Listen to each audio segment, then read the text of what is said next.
저는 읽어드린 본문을 중심으로 대강절을 기대하는 신앙이란 제목으로 함께 말씀을 나누기 원합니다. 한번 따라하겠습니다. 대강절을 기대하는 신앙, 대강절을 기다리는 신앙. 아멘. 자, 부제로요, 주님 오심을 기다리는 신앙이란 제목으로 함께 말씀을 나누기 원합니다. 한번 따라할까요? 주님 오심을 기다리는 신앙. 한 번 더요. 주님 오심을 기다리는 신앙. 오늘 우리는 다음 주면요, 교회령의 절기 가운데 하나인 대강절 또는 대림절 첫 주일을 맞이하게 되어집니다. 이 대강절은 크리스마스죠. 성탄절, 성탄절 전 4주간을 기다리면서 예수 그리스도의 오심을 준비하는 기독교 절기가 되어지는 것입니다. 그래서 시기마다 다를 수도 있지만 12월 초가 또 11월 말 이렇게부터 대강절이 시작되어지는 것입니다. 이 기간은 단순히 성탄절을 준비하는 기간을 넘어서 예수님의 초림과 재림을 기대하는 영적인 준비를 하는 의미를 담고 있다는 것입니다.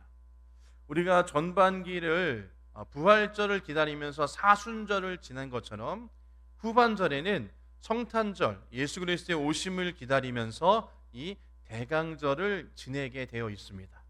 이 대강절은 말 그대로 오심을 기다리는 절기, 즉 예수 그리스도의 오심을 기다리는 기간이 바로 이 대강절 기간이 되어지는 것입니다. 이 초대교회부터 이 내려온 절기는 크게 두 가지 의미를 품고 있는데요. 첫 번째로는 예수님의 초림입니다. 즉 아기 예수께서 이 땅에 오신 사건을 기억하는 절기를 이야기하는 것입니다. 하나님께서 인간의 역사 가운데로 오셨습니다. 그래서 임마누엘, 하나님이 우리와 함께 하신다라는 그 약속을 이루신 그런 날을 의미하는 것입니다. 두 번째로 이 대강절의 의미는 예수님의 재림을 이야기하는 거예요. 즉 다시 오실 주님을 기다리는 절기가 바로 이 대강절 기간이 되어지는 것입니다. 예수님의 초림, 즉 예수님의 탄생을 기억하는 것뿐만 아니라 예수님께서 이 땅 가운데 오셔서 십자가에 달려 죽으시고 부활하시고 승천하시면서 내가 다시 오실 것이다, 이것을 재림이라고 이야기하는데요, 이 앞으로 주님께서 재림하실 것, 다시 오실 것, 그것을 기다리는 것입니다. 그러면서 하나님의 나라, 즉 영원한 하나님의 나라의 완성을 바라보며 준비하는 기간이 이 대강절 기간인 것입니다. 그래서 이 대강절은 무엇보다도 우리 성도님들의 정체성, 그것을 다시금 생각하는 기간이 되어지는 것입니다. 즉 이 땅 가운데 오셔서 우리를 구원하시고 구원을 이루신 예수 그리스도를 기억하는 것이에요.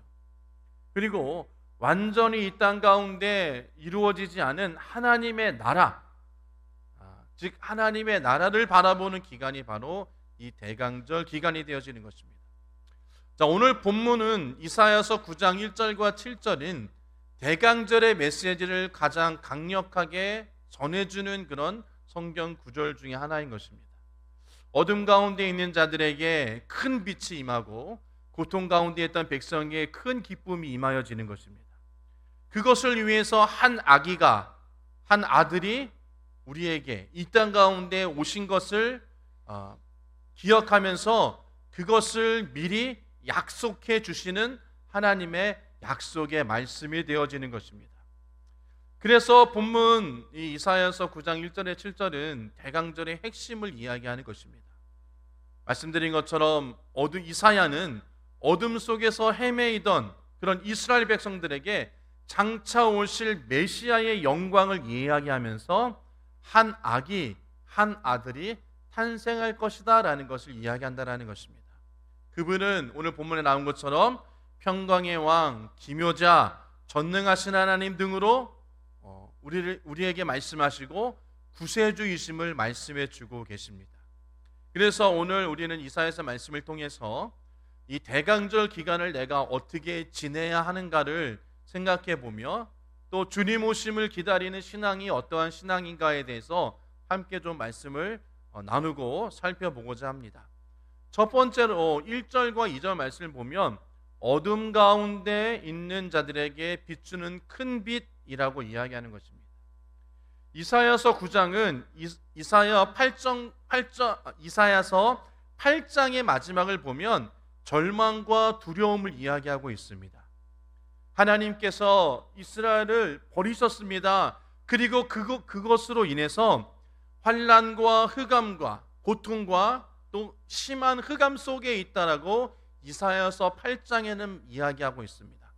그러면서 그 상황에 반전적으로 이사야서 9장부터 이야기하는 것이 바로 하나님의 은혜를 이야기하는 것이며 이 땅 가운데 오실 예수 그리스도 메시아를 이야기하고 있는 것입니다.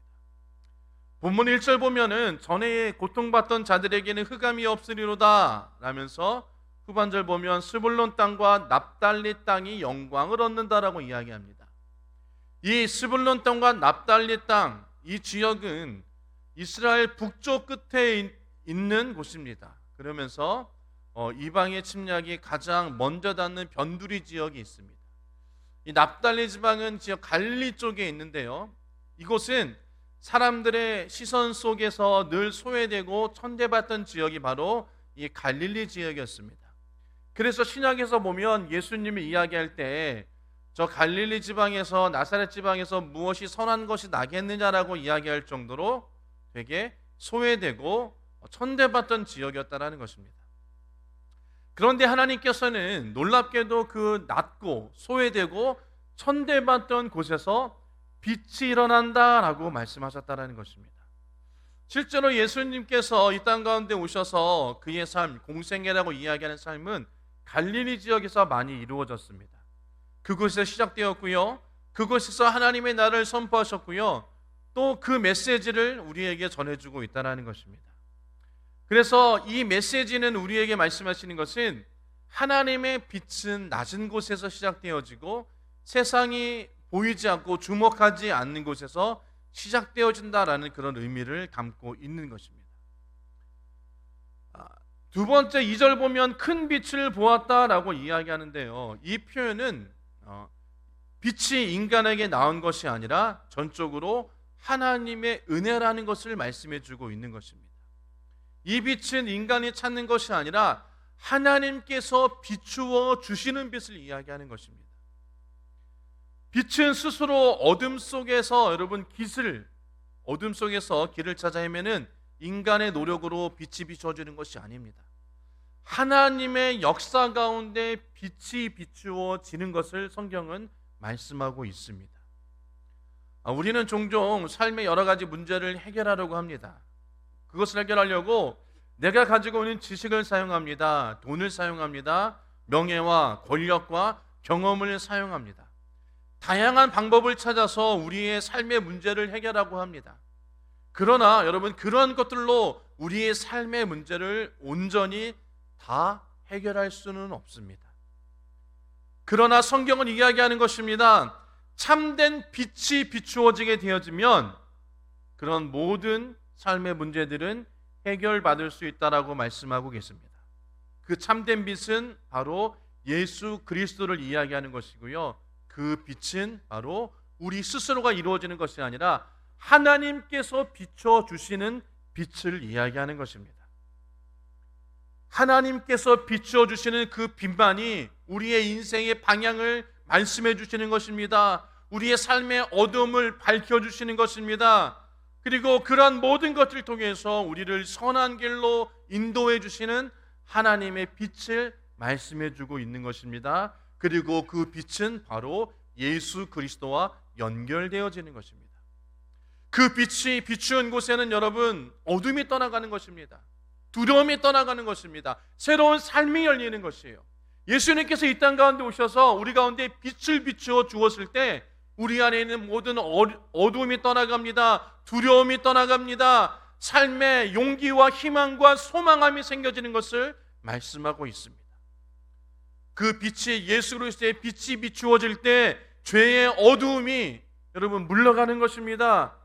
여러 가지 관계의 어두움이 치료되는 것입니다. 마음속에 깊은 어두움이 물러가게 되어지는 것입니다. 희망이 생기고 소망함이 생기고 기쁨이 생기며 평안함이 생기는 것을 말씀해주고 있다라는 것입니다. 그래서 이 대강절은 다시 빛으로 오신 예수 그리스도를 우리가 기대하면서 또 그 빛을 맞이하는 절기가 되어지는 것이에요. 저와 여러분 내면 깊은 곳까지 예수 그리스도의 빛이 비춰지기를 주님의 이름으로 축복합니다. 우리가 그 빛을 가슴 깊이 받아들이고 그 빛을 여러분의 가정 가운데, 삶 가운데, 여러분의 일터 가운데 그 빛을 비추어서 변화되어지는 그런 은혜가 있기를 주님의 이름으로 축복합니다. 또 3절과 5절 말씀을 보면 무거운 멍에를 꺾으시는 구원의 하나님에 대해서 말씀해 주고 계시는 것이에요. 이사야는 3절에 메시아가 오면 고통받던 백성들이 기쁨으로 회복되어질 것이다 라고 이야기합니다. 3절 말씀 보면요, 주께서 이 날을 창성하게 하시며 그 즐거움을 더하게 하셨으므로 추수하는 즐거움과 탈취물을 나눌 때의 즐거움같이 그들이 주 앞에서 어떻게 된다고요? 즐거워하노니 라고 말씀하십니다. 여기서 기쁨은 단순한 감정을 이야기하는 것이 아니라요, 전쟁에서 승리하는, 환호하는 그런 기쁨을 말하는 것이에요. 여러분, 전쟁에서 승리하는 기쁨, 물론 저는 여러분 이곳에서 많은 분들이 전쟁을 겪어보지 않았기 때문에 정말로 그 전쟁에서 승리하는 기쁨을 우리는 잘 모릅니다. 그런데 우리가 잘 생각해 보면요, 제가 생각해 보다가 어떤 기쁨에 비유할까? 여러분 2002년 월드컵 때 여러분 기억나시나요? 그 반지의 제왕 누굽니까? 안정환이 다 헤딩해서 골을 넣었을 때 그 기쁨, 옆에 있는 사람과 얼싸안고, 저는 그때 신학생이어서요 여러분 산기도 가기 전에 잠깐 그것을 보고 갔는데요, 그것을 보던 신학생들이 와! 정말로 우와! 하고 소리 지르면서 막 서로 얼싸안고 뛰고 막 그랬단 말입니다. 기쁨, 물론 전쟁의 기쁨에서 비할 수 없겠지만 그러한 기쁨일 것입니다. 그러한 기쁨이 우리 안에 있다는 것이에요. 예수 그리스도가 이 땅 가운데 오셨을 때 그 전쟁에서 승리한 후에 그 기쁨, 환호성과 정말 길길이만 날뛰면서 기뻐하는, 서로 얼싸안는 그런 기쁨이 우리 안에 있을 줄 믿습니다. 그러면서 4절을 이야기하는데요, 4절에 있는 말씀 보면 이는 그들이 무겁게 맨 멍에와 그들의 어깨의 채찍과 그 압제자의 막대기를 주께서 꺾으시되 미디안의 날과 같이 하였습니다 라는 것입니다. 여기서는 멍에와 채찍과 압제자의 막대기가 나오는데요, 멍에는 고통과 노동과 고통을 억누르는 압박을 이야기하는 것이고요, 채찍은 여러분 잘 아는 것처럼 종을 다스릴 때 사용하던 잔혹한 도구이죠. 압제자의 막대기는 지배자가 힘으로 백성을 억압할 때 사용하는 것입니다. 이 4절에 있는 그런 멍에와 채찍과 압제자의 막대기, 이러한 모든 것들을 주님께서 이기게 하셨다라고 말씀하고 계시는 것이에요. 예수님께서 이 땅 가운데 메시아로 오실 때 우리 안에 있던 멍에, 채찍, 압제자의 막대기, 이러한 것들을 다 제하시고 승리하셨다라는 것을 말씀하시는 것입니다. 하나님께서 우리에게 영적인 억압과 육적과 환경 가운데서 우리에게 고통과 압박과 또 고난, 이런 모든 것들을 끊으시는 하나님을 선포하고 계신다라는 것이에요. 예수님께서 이 땅 가운데 오셔서 우리의 삶의 모든 멍에와 채찍과 압제자의 막대기를 다 제하여 버리신다라고 말씀하시는 것입니다. 여러분, 우리 삶에 보면 우리를 멍에와 채찍과 압제자의 막대기 같이 우리를 누르는 것들이 있어요. 우리를 힘들게 하고 어렵게 하는 것들이 있습니다. 죄책감이라는 멍에가 있고요, 실패라는 기억 속에 그런 얽매인 것이 있고요, 인간관계 가운데서 상처를 통하여서 우리가 옥죄하는 것들이 있습니다. 경제적인 압박이 있습니다. 마음의 공허와 우울이라는 그런 멍에가 있어요. 이런 모든 것들을 주님께서 다 제하여 버리시고 자유케 하셨다, 기쁨으로 승리케 하셨다라는 것을 말씀하고 계시는 것입니다. 이사야는 이야기하는 것입니다. 주께서 그 멍에를 꺾었다라는 것이에요. 여러분, 이 주님께서 그 멍게를 꺾었다라는 것은 여러분 과거로부터 여러분 과거에 일어난 일, 그러한 모든 것들, 또 미래에 일어날 모든 것들을 다 주님께서 승리하셨다라는 그런 의미를 갖고 있는 것입니다. 즉 과거에 가지고 있던 우리의 모든 멍에, 현재의 모든 멍에, 미래의 모든 멍에를 누가? 예수님께서 이 땅 가운데 오셔서 빛으로 오셔서 그런 모든 것들을 다 꺾어버리셨다, 승리하게 하셨다라는 것입니다. 그래서 4절 후반에 미디안의 날과 같이란 이야기는 미디안 전쟁에서 승리하는 날을 말씀하고 계시는 것이요. 여러분, 미디안 전쟁은 기드온의 300용사를 우리가 기억나게 합니다. 이 기드온의 전쟁은 인간의 힘으로 이길 수 없는 환경 가운데서 이긴 것이에요. 우리가 구약 성경을 살펴보면 많은 이스라엘 백성들이 전쟁을 치렀습니다. 또 많은 하나님의 도우심으로 기적을 경험했어요. 근데 그러한 모든 것들이 다 우리 인간의 힘으로 할 수 없는 일이었다라는 것입니다. 홍해를 가르고 만나와 메추라기를 내리시며 요단강물을 마르게 하시고 300명을 가지고 미디안 모든 적군들을 물리치시며 다윗과 골리앗, 이런 기타 등등 이러한 모든 것들은 우리 인간의 힘으로 할 수 없는 일을 누가 하신 것이에요? 하나님이 하신 것이죠. 하나님이 하셨기 때문에 승리할 수 있었다라는 것입니다. 하나님께서 하셨기 때문에 우리가 승리할 수 있었고 모든 어려움을 이길 수 있게 되어지는 것을 말씀하고 계시는 것입니다. 하나님께서 우리에게 있는 멍에와 채찍과 압제를 여러분 끊어주실 것입니다.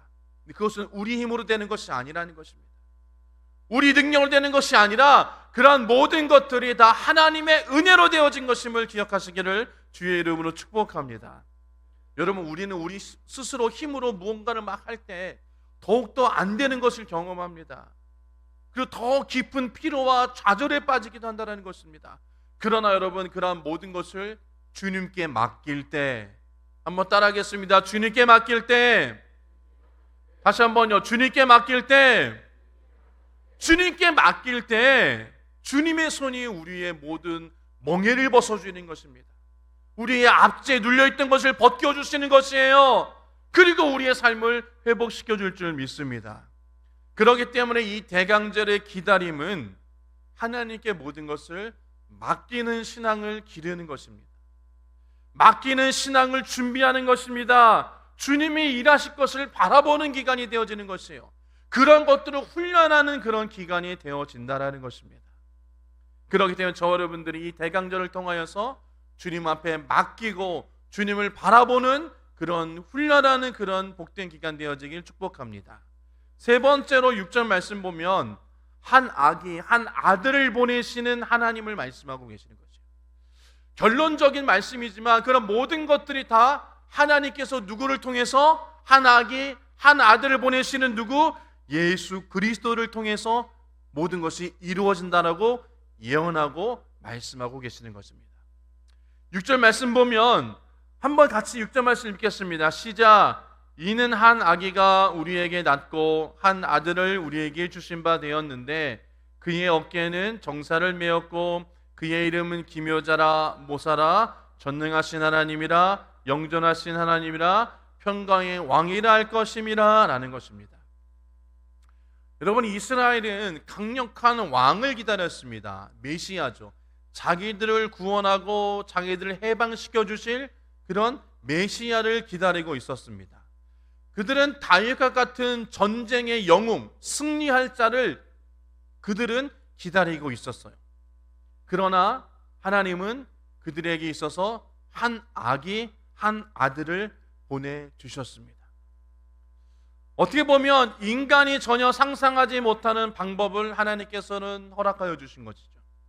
하나님이 보내주신 그 해답은 바로 사람이 기대하는, 세상이 기대하는 방식이 아니라 하나님의 방식으로 오셨다는 것입니다. 이렇게 하나님이 일하시는 방법은 우리의 인간의 생각을 뛰어넘으시는 분인 것을 성경은 우리 가운데 말씀하고 있습니다. 그래서 고린도전서 1장 27절 말씀 보면 하나님께서 세상에 미련한 것들을 택하사 지혜 있는 자들을 부끄럽게 하시려고 세상의 약한 것들을 택하사 강한 것들을 부끄럽게 하려 하시며라고 말씀하십니다. 세상은요, 미련한 자, 연약한 자, 약한 자들 좋아하지 않습니다. 세상은 지혜 있는 자, 강한 자, 이런 자들을 좋아하죠.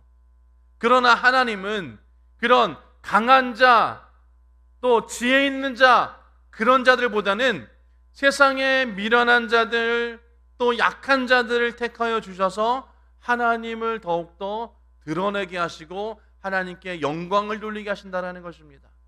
하나님은 약한 것들을 들어 사용하셔서 강한 것들을 부끄럽게 해주신다라고 말씀하고 계시는 것이에요.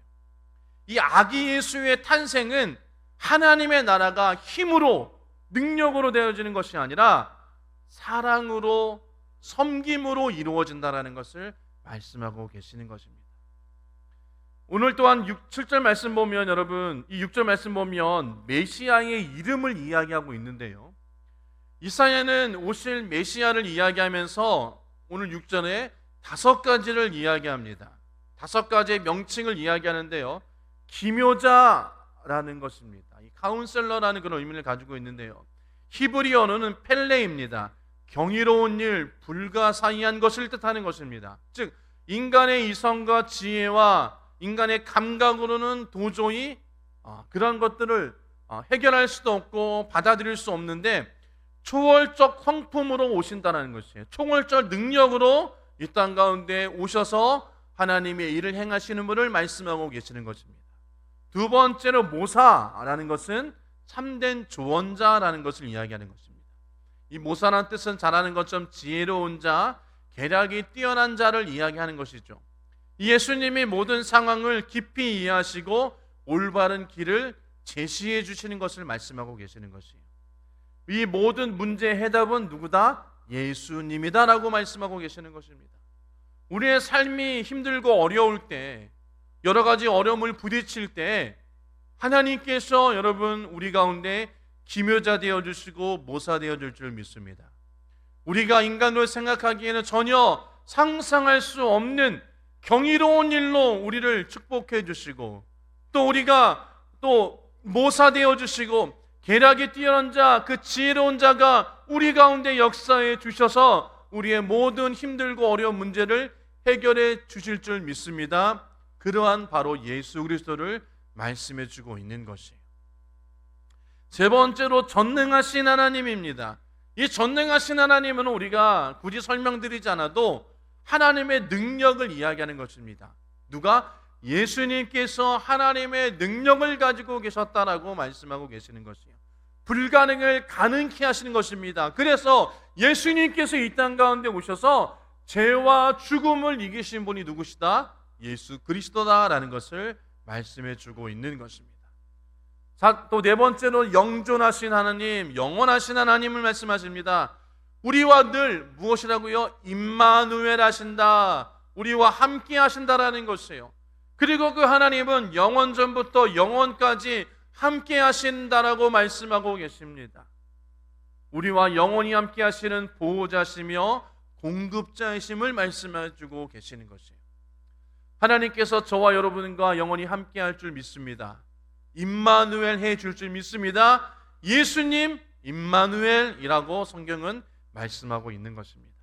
그래서 다섯 번째로 평강의 왕이라고 이야기를 하는 것입니다. 이 평강의 왕은 우리가 잘 아는 것처럼 정말로 평강의 왕이라는 것입니다. 세상은 평화를 이야기하고 우리 모두가 평화를 원하지만 우리는 그렇게 평화를 온전히 누리고 있지는 않다는 것입니다. 예수님께서 이 땅 가운데 오셔서 우리를 다스려 주셨을 때, 이 땅을 다스릴 때 진정한 평안이 있다는 것입니다. 진정한 평강이 우리 가운데 있다는 것이에요. 그래서 여러분, 우리가 예수님을 온전히 믿고 섬기는 자들은 마음 가운데 기쁨과 평안이 늘 있다는 것입니다. 근데 그런 사람들이 문제가 없을까요? 어려움이 없을까요? 아니에요, 여러분. 어려움 없는 사람, 문제가 없는 사람은 없습니다. 그러나 우리 그리스도인들은 예수님으로 말미암아 마음 가운데 평안함을 누릴 수 있다는 것입니다. 그러한 모든 것들을 누가 해주시기 때문에 우리의 힘들고 어려움과 고난, 고통을 예수님께서 다 짊어지시기 때문인 것이에요. 모든 것을 다 해결해 주시기 때문인 것입니다. 우리가 모든 것을 주님께 맡길 때 주님께서 역사해 주시고 우리 가운데 힘들고 어려운 모든 것들을 다 해결해 주실 줄 믿습니다. 그러기에 대강절 주님 오심을 기다리는 여러분, 그러한 기간은 이러한 기묘자, 모사, 전능하신 하나님, 영존하신 하나님, 평강의 하나님, 이런 그런 주님 오심을 기다린다라는 것이에요. 그리고 이것을 믿고 의지하는 기간이 되어진다라고 성경은 말씀하고 있습니다. 그렇기 때문에 마지막 7번째 보면요, 주님의 나라는 공의와 정의로 세워짐을 말씀하고 있습니다. 7절 말씀 보면 그 정사와 평강의 더함이 무궁하며 또 다윗의 왕조와 그의 나라에 군림하여 그 나라를 굳게 세우시고 지금 이후로부터 영원히 정의와 공의로 그것을 보존하실 것이다. 만군의 여호와의 열심히 이를 이루시니라라는 것입니다. 여러분, 우리는 삶을 살면서 점점 시간이 지남에 따라 약해지는 것을 볼 수 있습니다. 약해지거나 무너지는 것을 볼 수가 있죠. 그러나 하나님의 통치와 하나님의 나라는 더욱더 확장되어지고 든든히 서갈 수 있다는 것입니다.